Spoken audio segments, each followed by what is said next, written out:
I arrived pretty blocked. I was in a pretty bad place.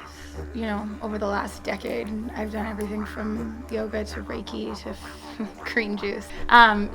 Spent a lot of money and time trying to heal myself. Everything from plant medicine, lots of things were helping me. But I was really blocked. I was stuck, and I had finally gotten to a place where I knew that I needed help and that I wasn't going to be able to do it alone on my couch listening to Ram Dass, much as I love him.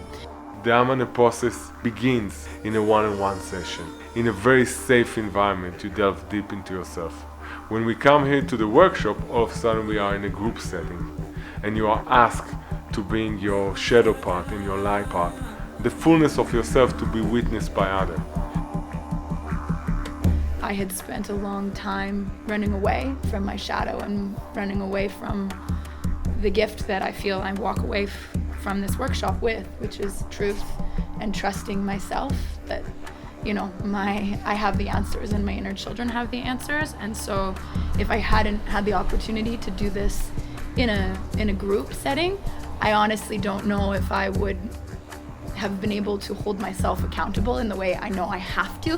What is so incredibly unique about this workshop, and I have had the opportunity to work in different settings, I have never before seen leaders and facilitators be so open about their shadow as well as their light, and be so honest and open and vulnerable about the things that they're working through as they're leading us all. And that to me was so powerful and so unique, because you can't expect anyone to be vulnerable if the person on top won't be. And so, I think it's an incredible testament to the work that you're doing and the way that you do it, that you invite other people to show up and be vulnerable and look at their light and their shadow, because you're doing it while we're all doing it. It will be inauthentic of me to invite others to step into their most vulnerable self if I'm not willing to lead in vulnerability.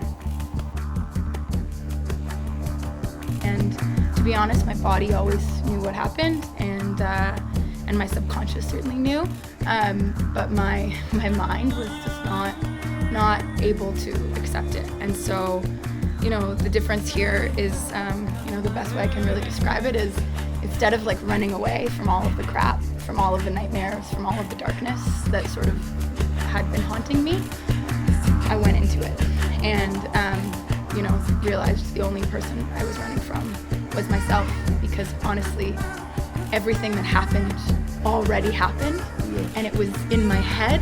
And for my body and for all of these inner children, that was who it was still going on for and still real. And so this work is truly the most incredible work I've done, because it allowed me to finally understand that it's over, and the way I get to the other side is through the crap and through the walls that I constructed for myself.